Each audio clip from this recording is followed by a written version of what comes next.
You're listening to Curiosity Invited with David Bryan here on LA Talk Radio.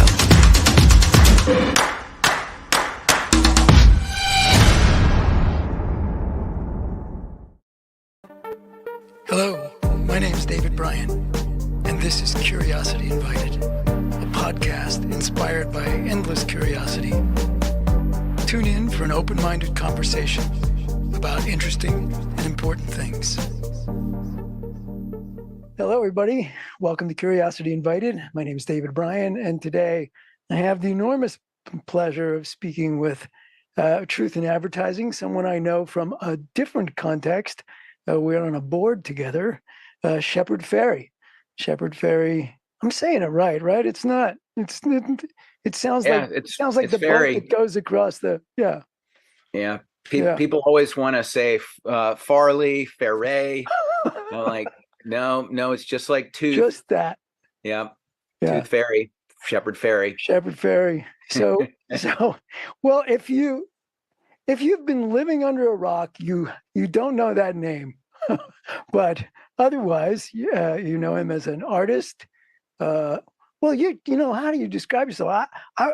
You're an artist. You're a street artist. You're an activist. You're founder of both a brand and a clothing company. I think you're the founder of the clothing company. Yeah, and I am. And are you the head honcho there at the clothing company, the CEO? I'm the creative director. I'm not a CEO of anything. That's good. Wise. I Move. I let other people handle that. I do a lot of different creative things. I would call myself a graphic designer as well. Graphic designer, yeah. But it's all just a path to me using art and visuals as my way of communicating with the world, of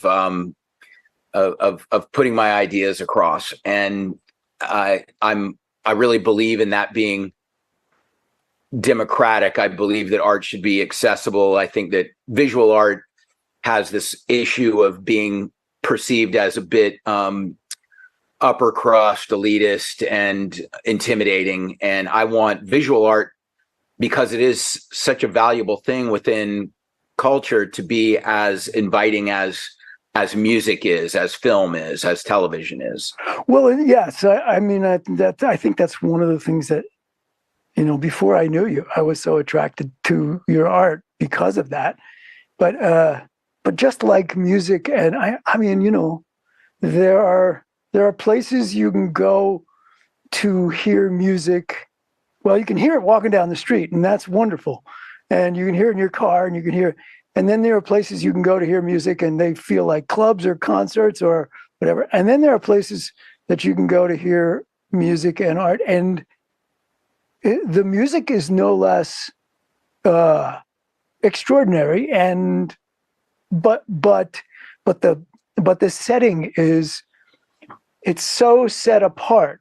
Right. I mean, it's so, there's so many protocols that are not spoken, that you discover when you step outside of them. Right. I mean, you know, I remember going to a relatively small venue to hear a quartet or a chamber group do like Shostakovich, and I'm not a classical music guy, so I don't know Shostakovich from Beethoven from whatever, and it was so exciting. The music was so exciting.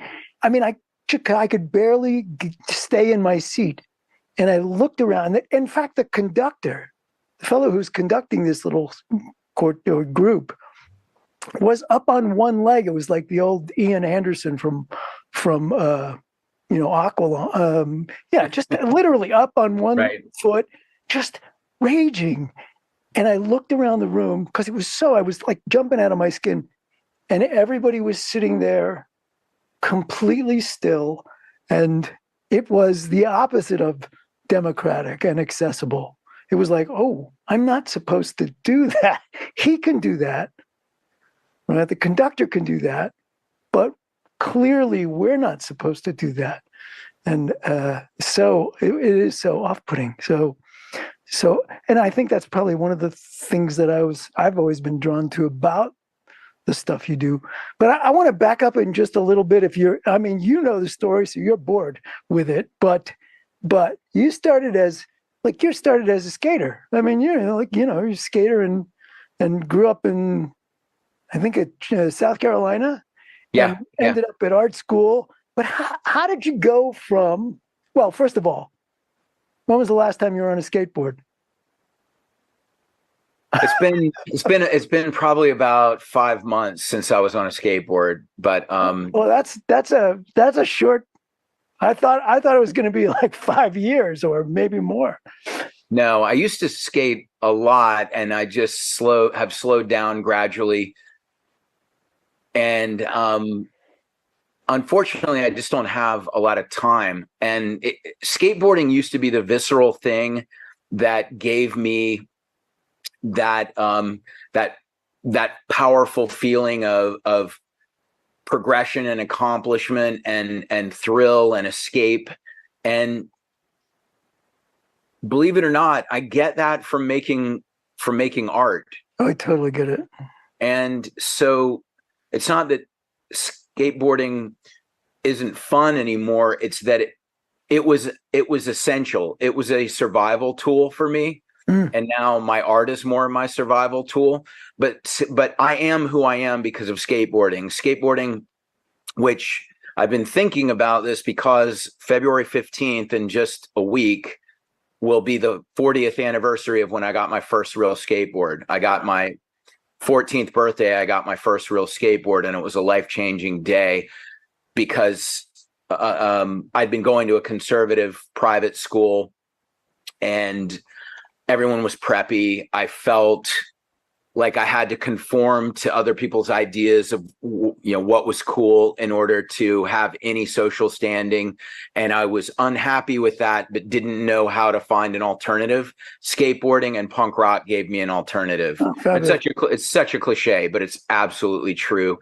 And also I'd like to draw from the time I was a little kid, but drawing was not cool. Being good at soccer and football was cool, and drawing was kind of something I did almost embarrassingly in the shadows because it was so not cool. It was nerdy. But within skateboarding and punk rock, making your own homemade t-shirts, stickers, stencils for your skateboard, building ramps, all these creative things, building your own scene and having creativity and a sort of irreverent aesthetic to go with that.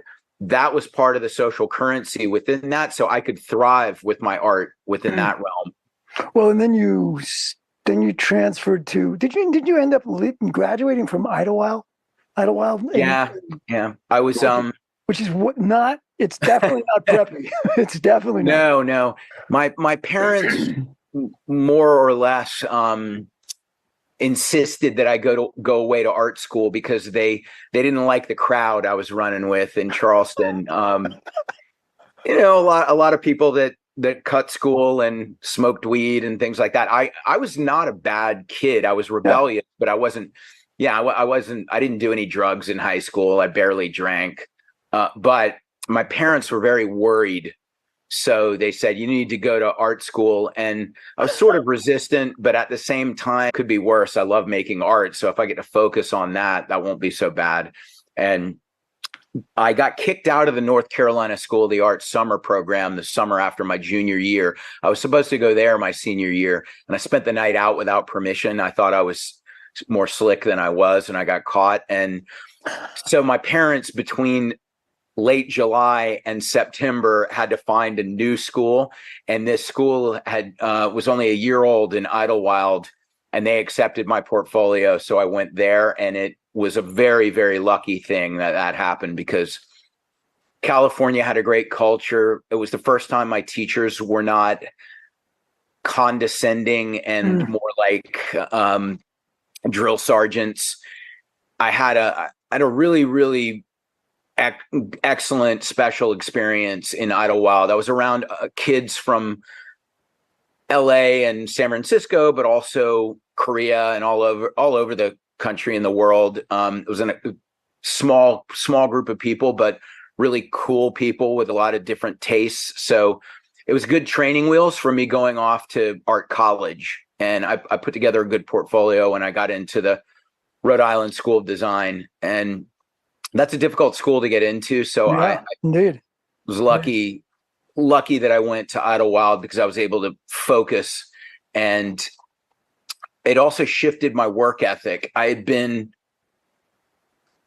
thinking that I'd somehow pull off becoming a professional skateboarder and would never have to worry about doing that well academically. And I knew that I was intelligent enough, but I just didn't consider it that important to do well in chemistry. And so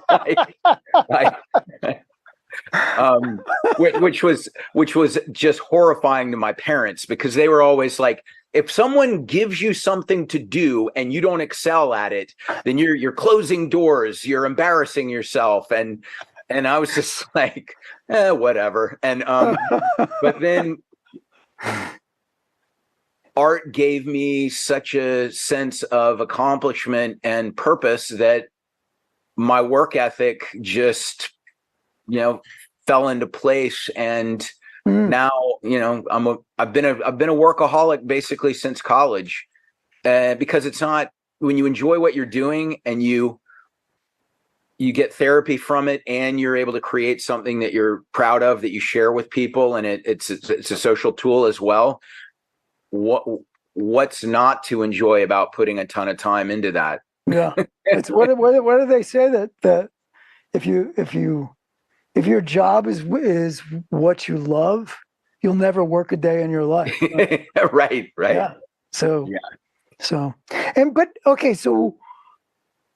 did the maybe I don't want to put words in your mouth, but when did you start to think of yourself, or do you, as an activist? I know you do, right? Was it there from an early age? And because it seems like it seems like your art sort of transitioned. I'm not sure if that's true, but transitioned from exploring how making stuff you wanted, but also exploring how art moves people, how art is perceived by people, is used by people. And then, over the years, seems like there's been a shift in the direction of pointing in a certain direction that is related to issues. Well, social issues that, well, between you and I, issues that people should be paying attention to. But things about which there are activists, and that it. I mean, I may have that wrong. That may not be. I mean, because art is always, in some ways, getting people to take a look at how they're seeing the world. That's certainly activist, right? But it's a different. It's a pointing outward that seems to have changed.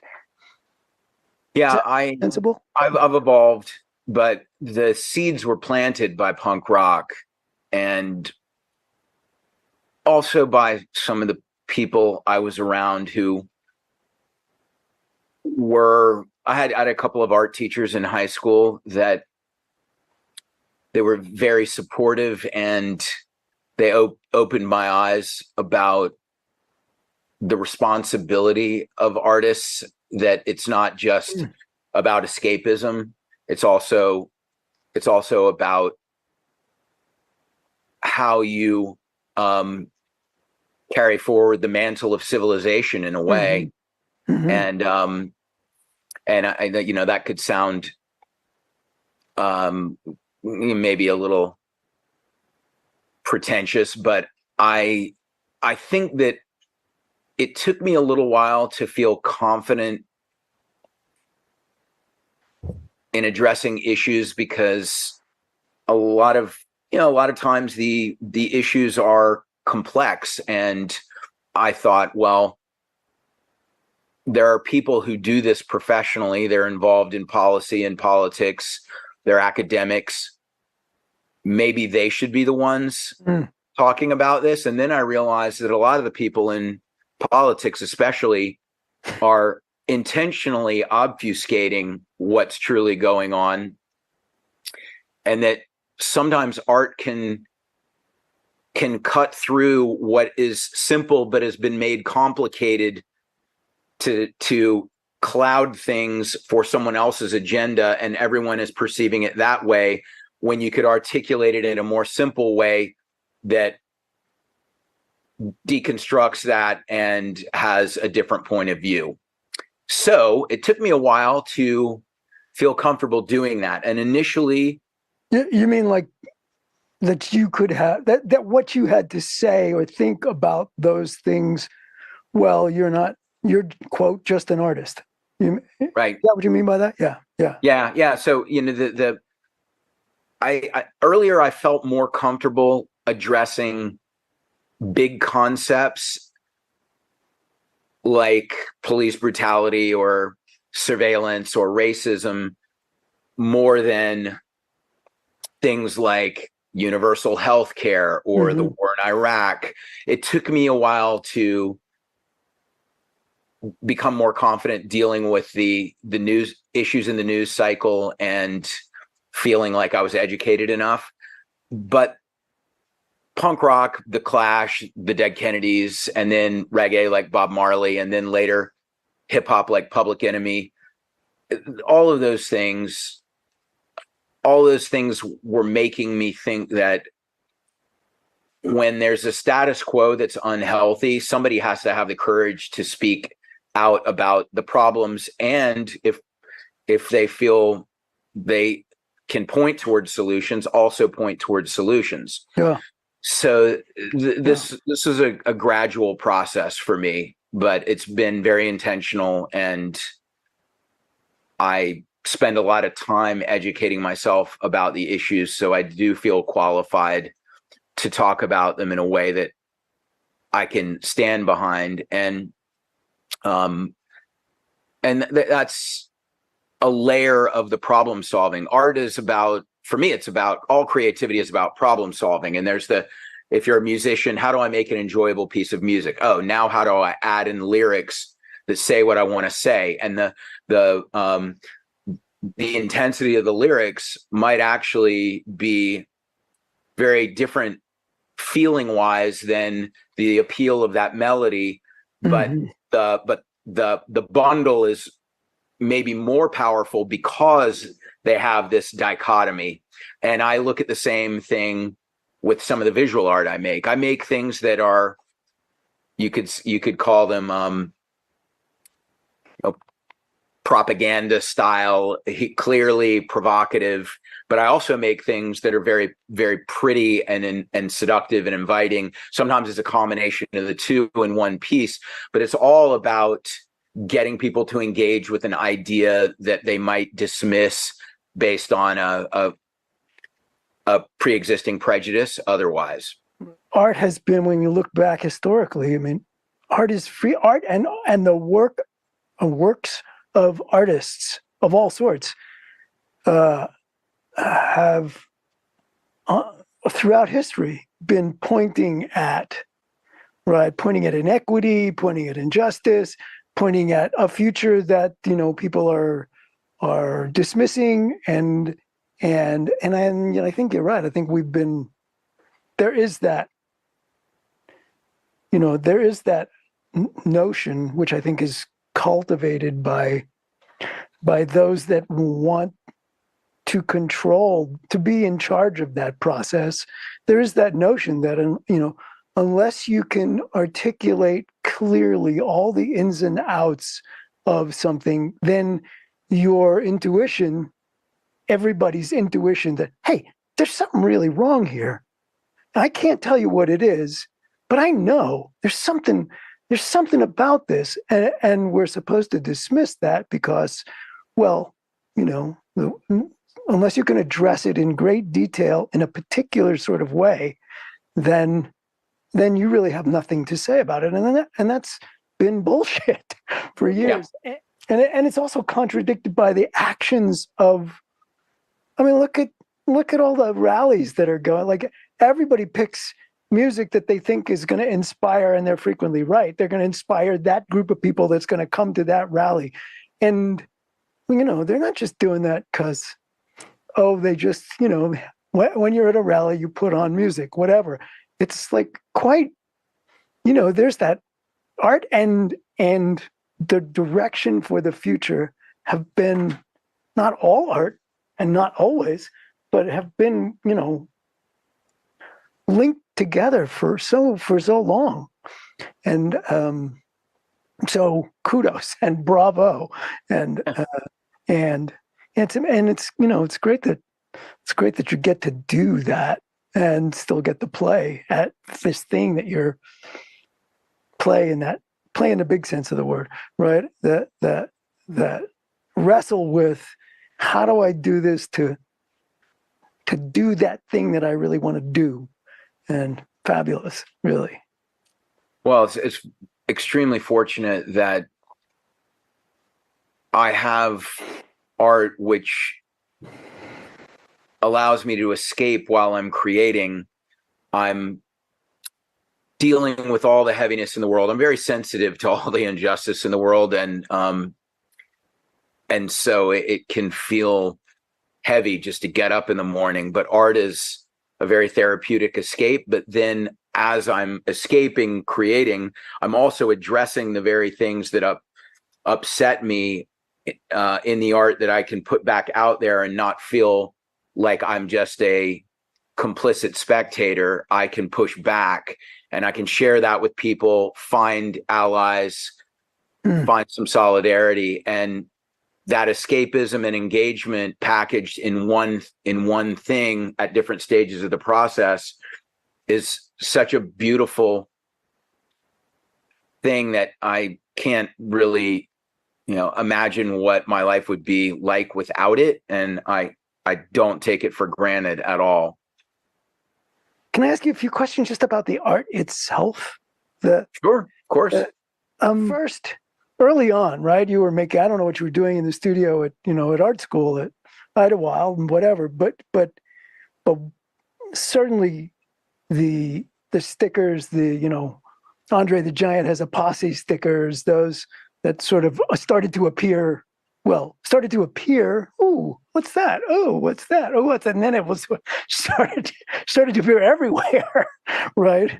Was really small scale. And then the world, it just got ramped up, both in terms of the number of places the stuff you were doing got seen, right? Because it wasn't just, a sticker here and a sticker there. It was like, holy shit, everywhere I look, there's one of those. And then it went from that to enormous size that is out there, right? It's like stories tall, building stories tall. And just, for one thing, how the hell does that get done?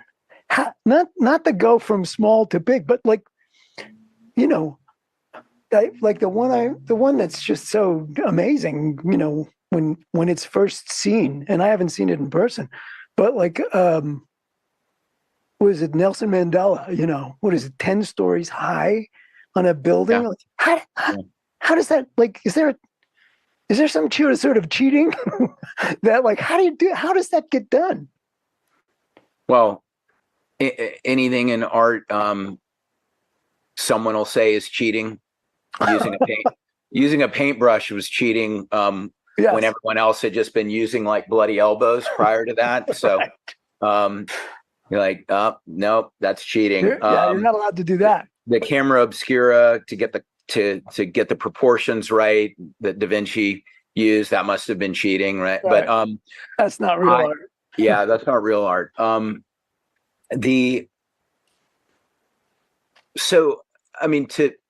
address the evolution and then also how I do things at scale, I'll try to make it quick, but I started with a $4.25 an hour skate shop job making stickers, but I'm pretty resourceful and crafty, and I became friends with the employees at the copy shop, and I would print a T-shirt of a band that they liked and give it to them, and I knew that that would yield hookups on stickers for the duration of their employment there. And I found a lot of Don't try this at home, kids. Actually, yeah. do try this at home. Yeah.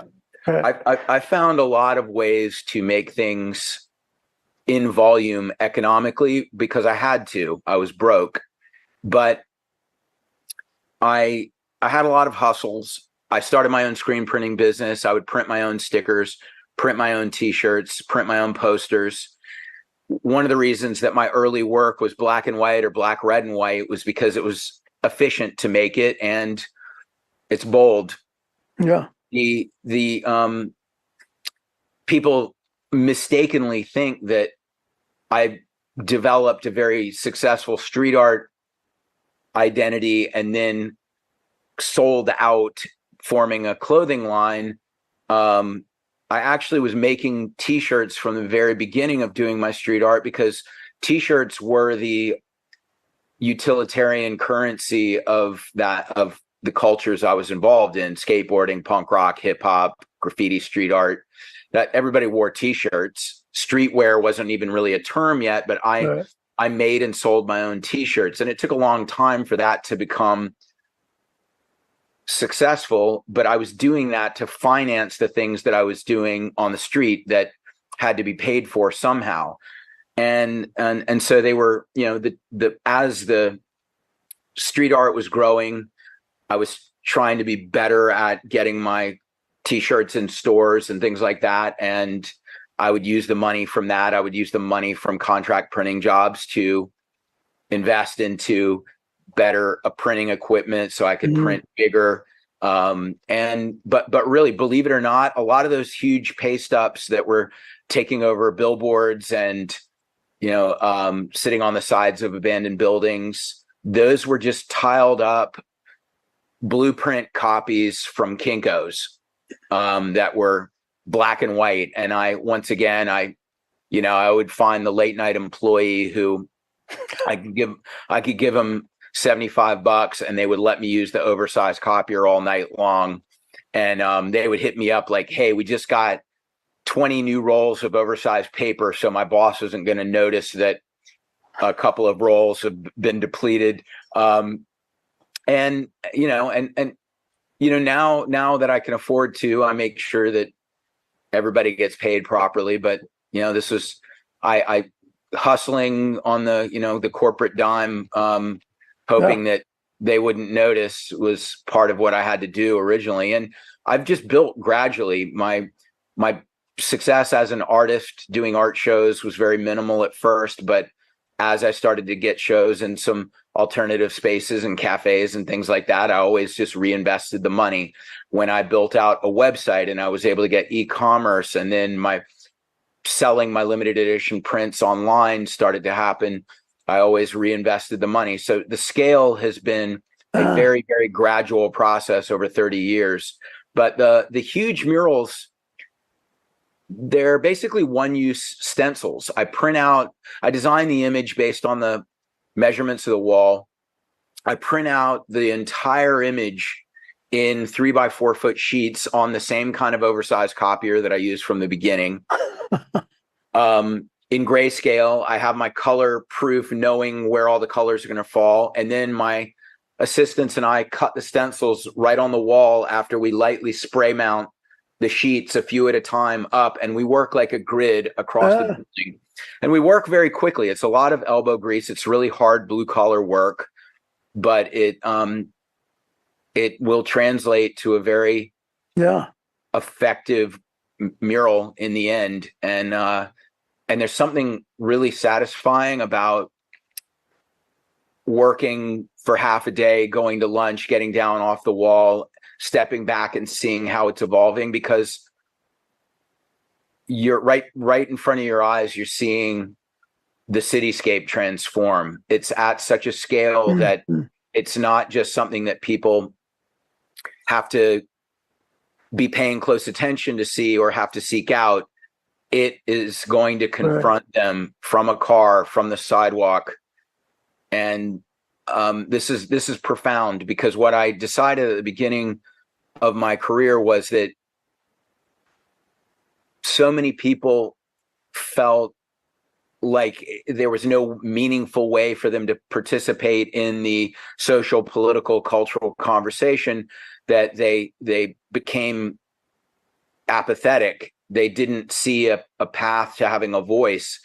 And something as simple as putting some stickers up, disrupting the control of public space, which is totally dominated by government signage, commercial signage, and advertising, giving the individual some little disruptive form of expression that could unleash a chain reaction. Now, when a mural is taking up the entire side of a building and it's talking about something other than you need to buy these clothes or this car or whatever, I think that this is a valuable thing for people to have in their lives. Totally. I love that. I just, when you said it that way, like, you don't have to walk into a room, even a room that's dedicated just to that piece, right? You know, in a museum, you don't have to walk down the hall and come to that piece.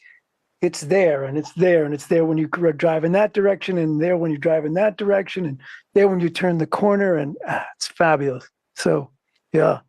The other thing that as I was thinking about this conversation we're going to have, and I think, and this may not make any sense. I'm not sure I'll be able to articulate it the way it makes sense in my head.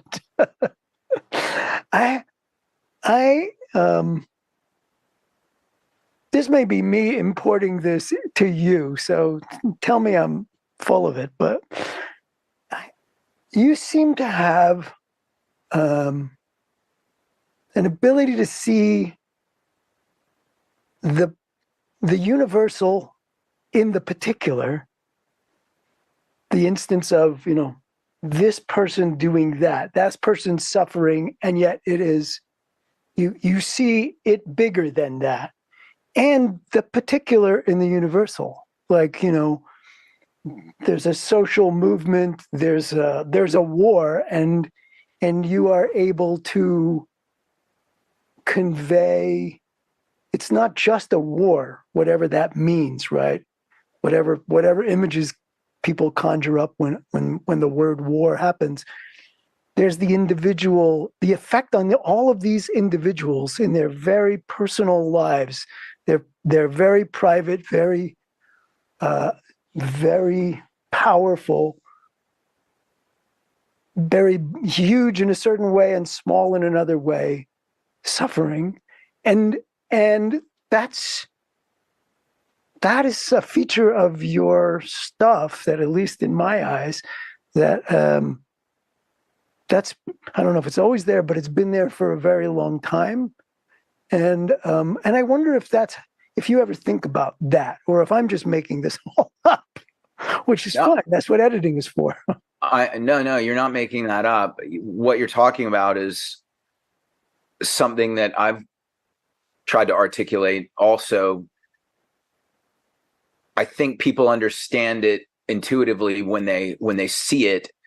And the way I would describe it is, I'm looking for things that function well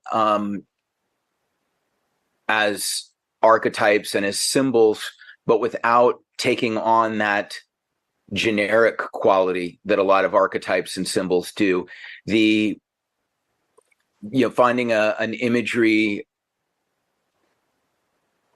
vocabulary range that is relatable, but is illustrated, and even the references that I work from are selected in a way that I think is special and universal. And that's not always easy, and some pieces achieve that better than others. But the challenge of making people understand what something's about, but it also doesn't feel generic. It touches them because it stimulates some empathy. They can relate to it. They can see themselves in the person or the situation I'm illustrating. That's really crucial because people don't really shift their opinions unless they're moved emotionally, and then they want to justify that emotional response intellectually. So the intellectual evolution is usually based on an emotional response. And that's why propaganda can get people to do really bad things, because it can go the wrong direction. Sure. But I think you can see in my work that I'm trying to find the humanity in both the subjects and cultivate that in the viewer. And I avoided cliche imagery when I was younger because I really hated things that were sappy. Like when I saw the movie Forrest Gump, I got angry. Happy endings I thought were fake and bothered me. But now I love to illustrate a flower, a sunset, clouds, the ocean, people, their beautiful faces, their eyes, but do it in a way that doesn't feel like a Hallmark card, but still connects with why people are so drawn to those kinds of images in the first place. They're all things that we have an emotional response to because, the healthy water, healthy, sky, beautiful sky, a good sunset, all those things make us feel like things are right in the world. And when those things are threatened, a lot of times we're not really thinking about that side of it. But I can sometimes bundle the celebration with the warning, and whether that's things happening to humans or things happening to the planet. This is really important to me to try to achieve with my images. I love the way that you put that together, that the celebration and the warning. You have an example of one of those that you, well, there's two questions here. Let me ask that one first. But the other is, sometimes we hear movie directors, musicians, composers, they have a certain feeling about a certain piece. I mean, they want everything on the album to be great, but then when they land on one of them, they're like, I knew this was it. And I knew this was, do you get that feeling with some of the work that you produce? Obviously, you're always looking for that, right? You always want that to be, every piece to be the best. Yeah. It's always the best. But then sometimes it's like, you're moved. You're producing it and you're moved.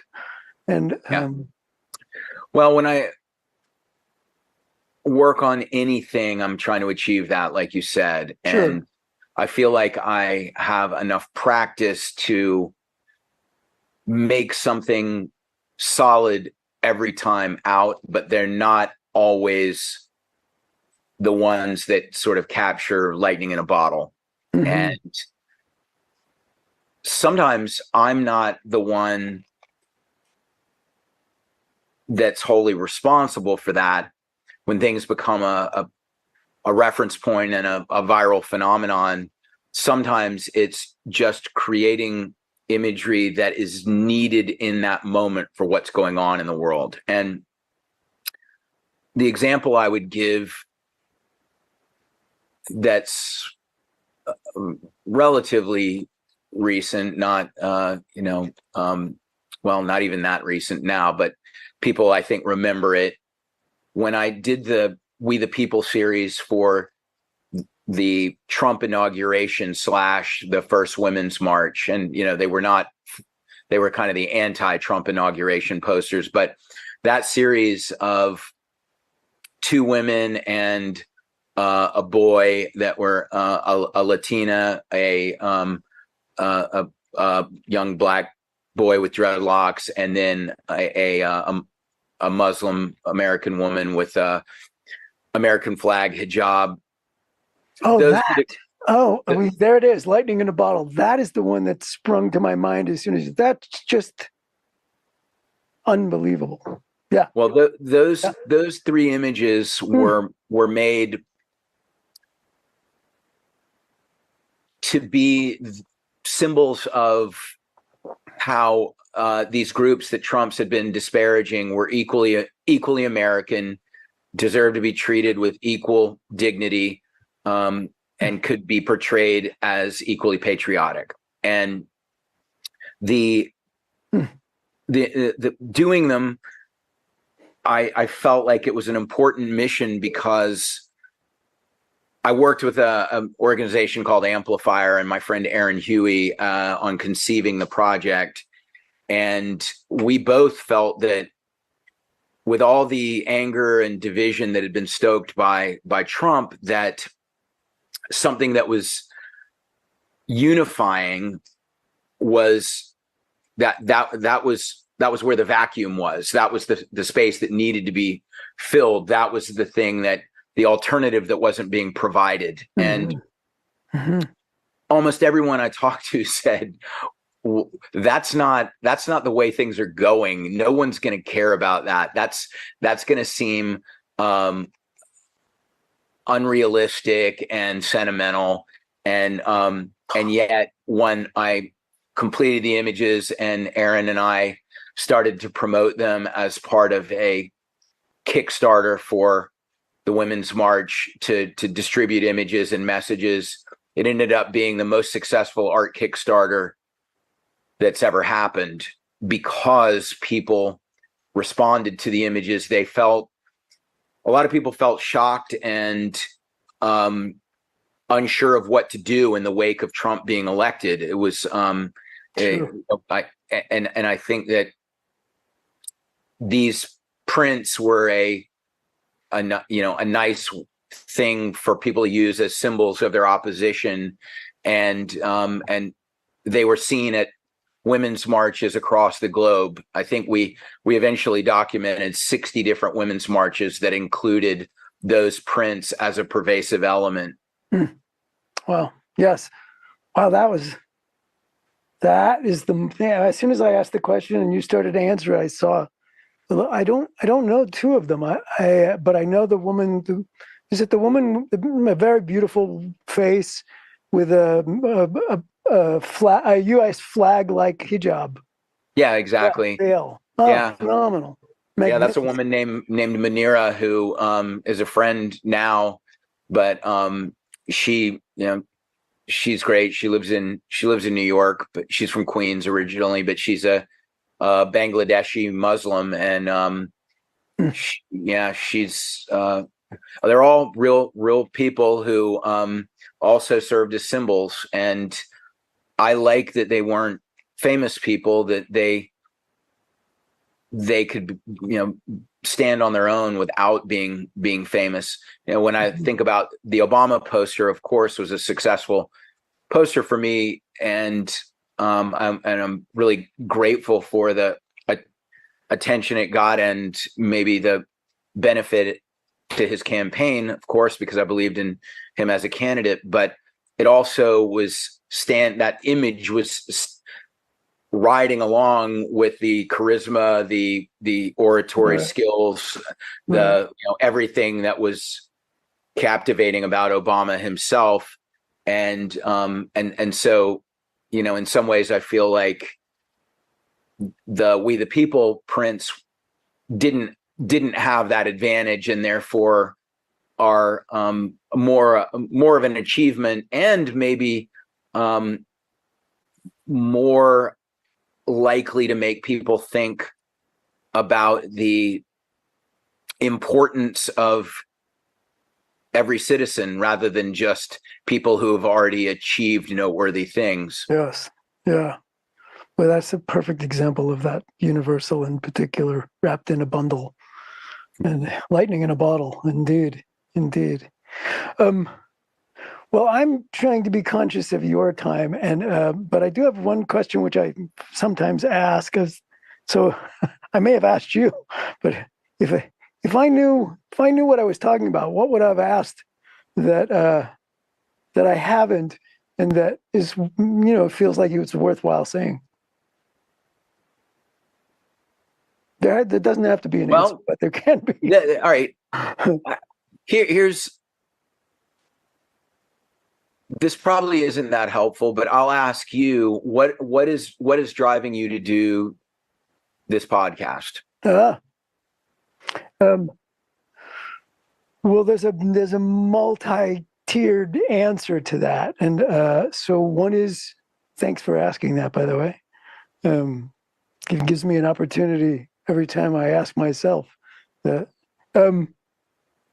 So at the most sort of banal level, I've been a teacher for most of my professional. I don't even know if I was a professional when I started career, whatever that is, and I love it. Like, you were talking about how some of the most, like, the thrill that used to be skateboarding. Not that it's terrible, but is now art, making art. For me, that thrill. I mean, I'd say sometimes to friends, who are not teachers, that some of the most exciting times I've ever had in my life have been in classrooms, both as a student and as somebody who's sort of, in this role of guiding this thing, whatever guiding means, working with the forces that create what happens in a room.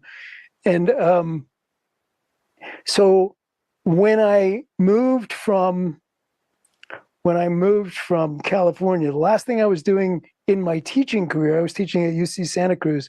This was after I left the school I started.